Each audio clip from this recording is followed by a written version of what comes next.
What is up, guys? Pie Muffin here, and we are back with another Tales of Arise video. I was a little scrolled down off the bat.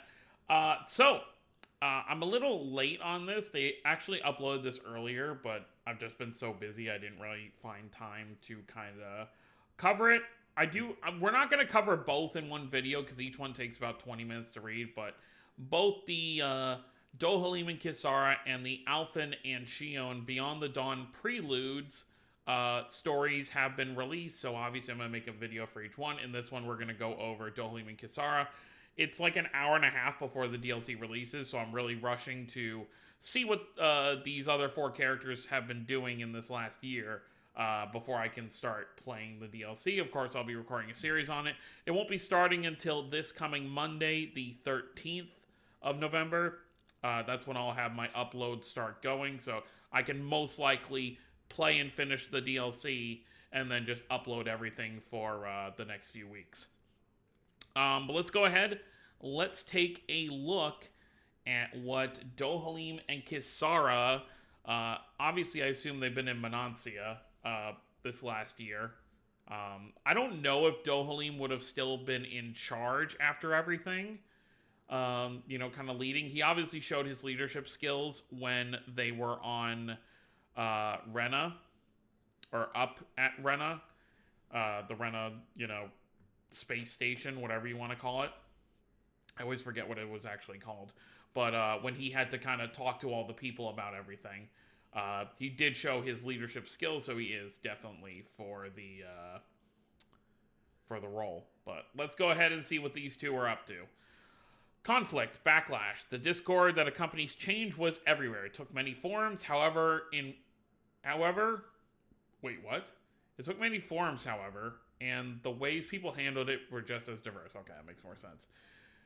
So they say they would like to meet in Nice. Interesting. His eyes still on the letter in his hands, Dohalim leaned against the back of his chair. There's not much time till the day we're to meet.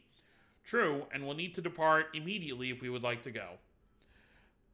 So so the letter that, I do kind of like this. It's kind of jumping ahead to, okay, this is where Alphen and Shion want everyone to meet, which is kind of where we left off in the Law and Rinwell one, where they received the letter, but we never got to see what was actually in the letter.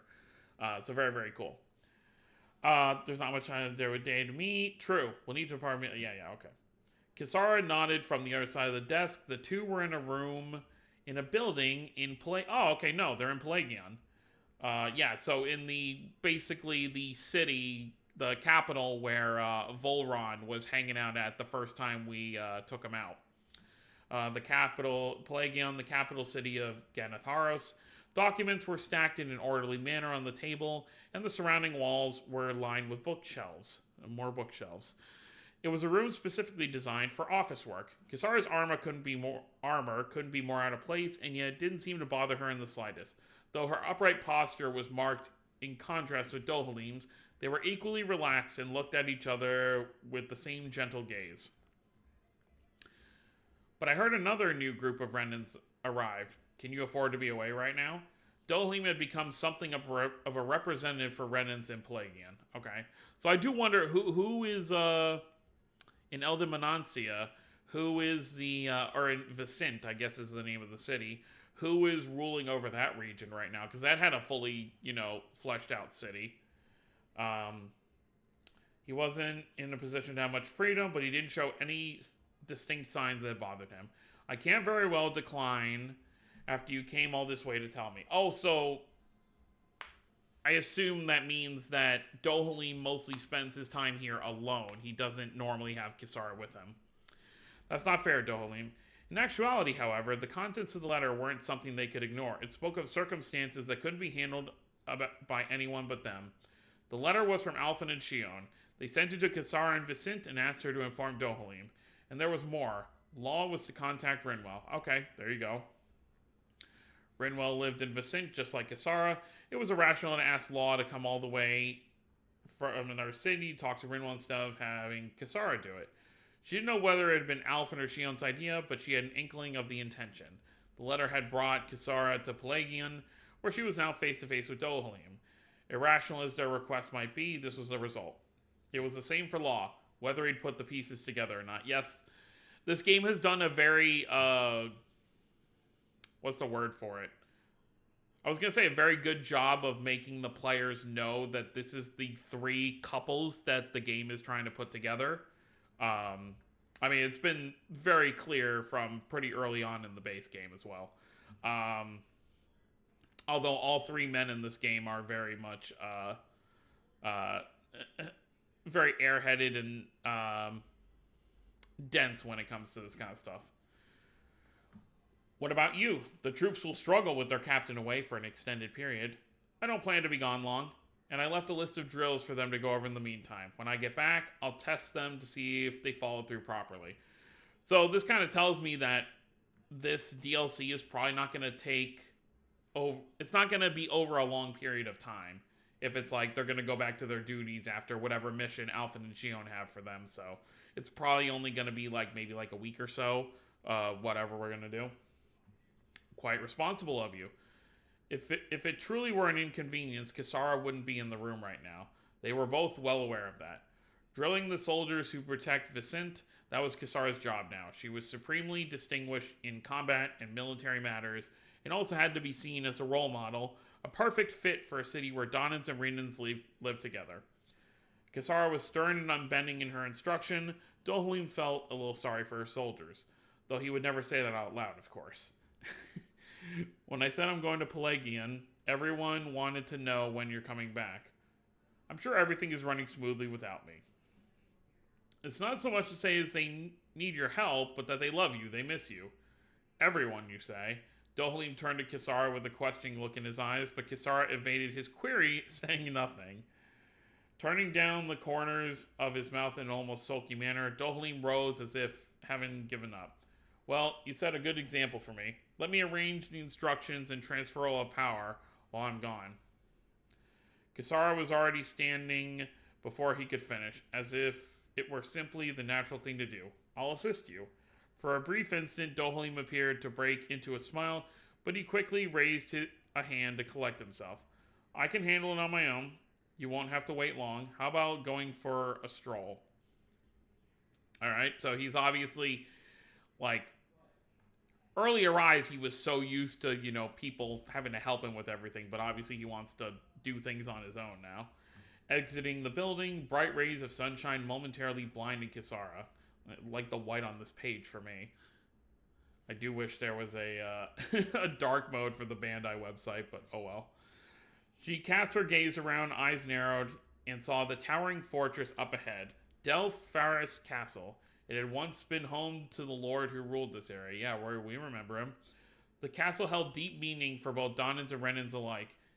Being a lord himself, it was unthinkable that Dohalim would use it. So we're talking about the castle where they were essentially the mind-broken humans, or Donans, I guess, they're all humans, were being put into that liquid as a source of energy, so to speak. But it was too big to tear down. They didn't have any labor to spare anyway. Thus, the castle kept its gates closed and no one was allowed inside. How long would it take for this abhorrent relic to finally disappear?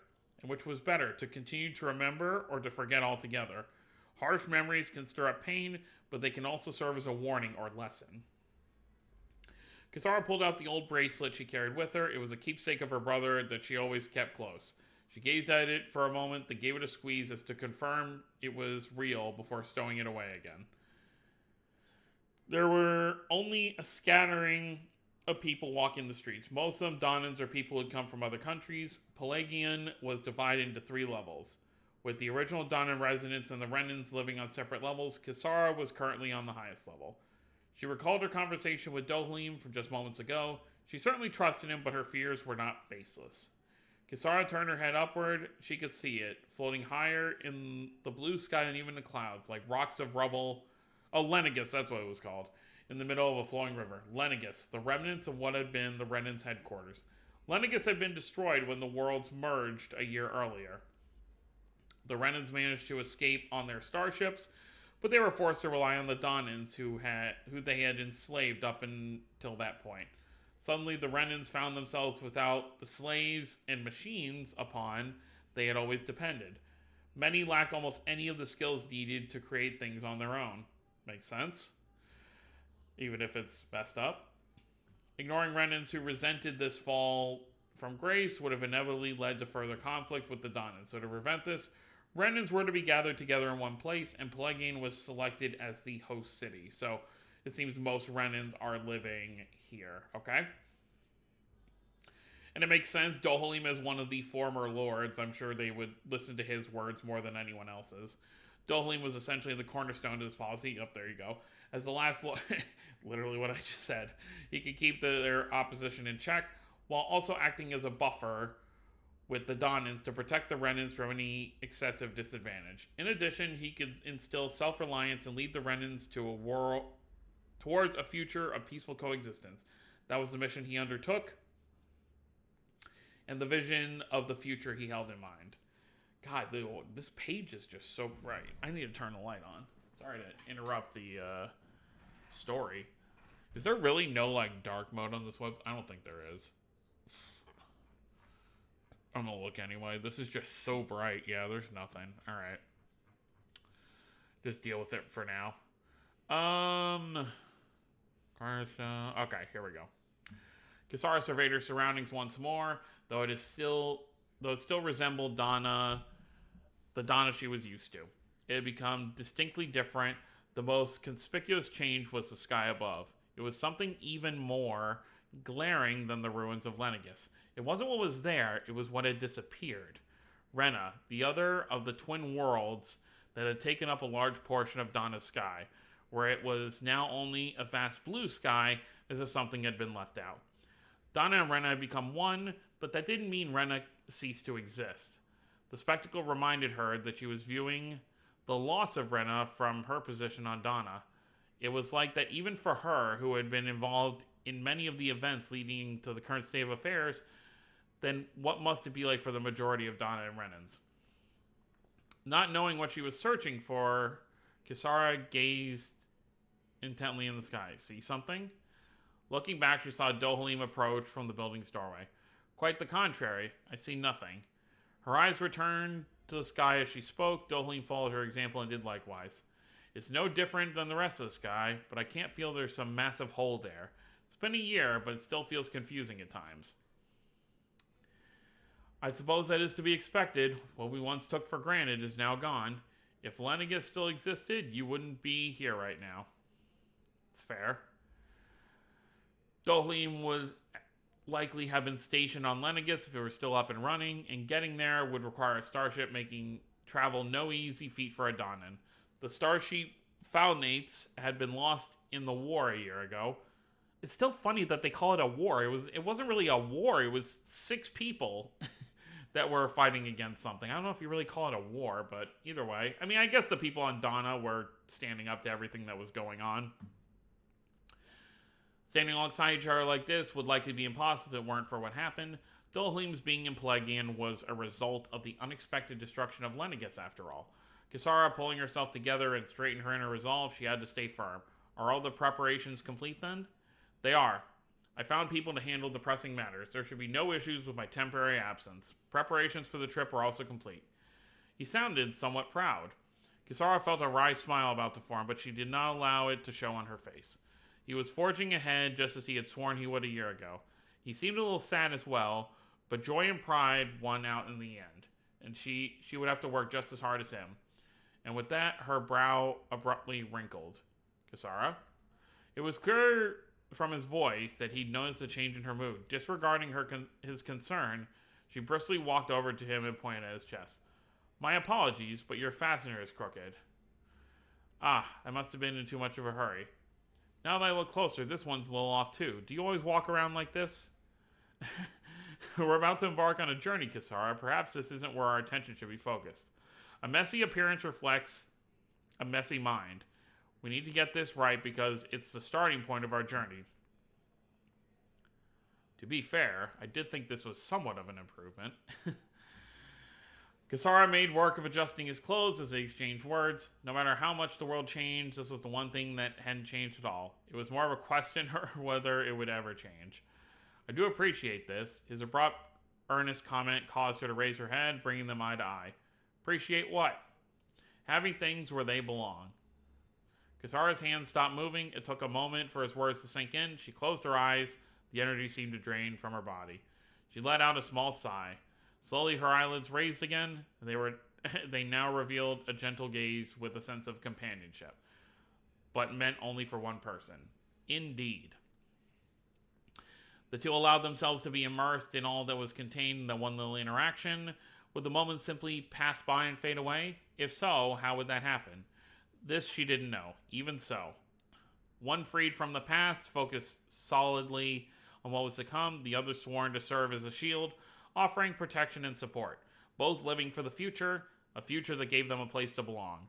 Forward, to the future, not alone, even if their bodies were not physically together, yet starting now, if only for a while. They shared a spontaneous smile and nodded. One extended a hand, and while the other accepted it. Let's get going, Doe. I forgot that's her nickname for him. So, very, very cool. Pretty similar to what we had in the Law and Rinwell story. You know, very romantic tendencies between the two characters, but also, you know, kind of going over what they've kind of felt for the last year. In this case, you know, Dohalim and Kisara feel weird that there isn't Lennigus just floating in the sky above them. But we also do learn that they both have very important responsibilities, and it's hard to get time away. But thankfully, they are going to be able to handle whatever this crisis is that, or not even crisis, just situation is that Alfred and Shion are asking everyone to get together for. But we will find out about that more next time in the next Prelude. And then, obviously, the DLC comes out very shortly, so be hopping into that right after that. So, look forward to that. So, that's going to be it, guys. Let me know what you guys think down below about the Prelude for Dohalim and Kisara. And let me know if you're excited for the DLC coming out. So, that's going to be it, guys. Hope you all enjoyed. Don't forget to subscribe more if you're new to the channel. I'll see you next time. Have a wonderful day, everyone.